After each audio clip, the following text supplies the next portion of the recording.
এক মনে বলতেছে কাঁকড়া ভাজা খাই, চিংড়ি মাছ ভাজা খাই, কিন্তু অ্যালার্জির যে অবস্থা আমার সেটা মাথায় আসলে আর খাওয়ার কথা মনে থাকে না।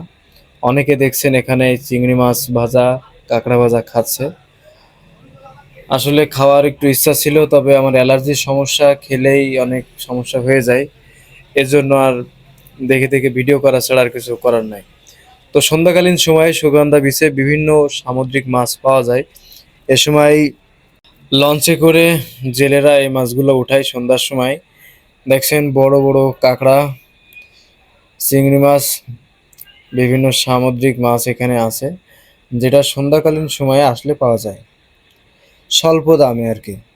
কারণ এখান থেকে প্রাথমিক বাজার যেটা বলে আর কি, টুনা বলেন বা আদার্স ওসব তো নাম জানি না, চারি সাইড দিয়ে সামুদ্রিক মাছের দোকান।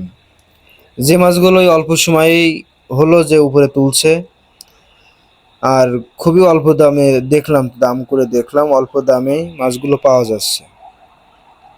অবশ্য বাসা কাছে থাকলে মাছগুলো নিয়ে আসার ব্যবস্থা করতাম বা কিছু মাছ কেনার চেষ্টা করতাম। যদিও শুটকি মাছ কিনেছিলাম, সেগুলো নিয়ে যাব। আর সন্ধ্যাকালীন সময় একটু সুগন্ধা বিচে হাঁটতে আসছিলাম, তো দেখলাম যে আসলে এই মাছগুলো এখানে এই সময় পাওয়া যায়।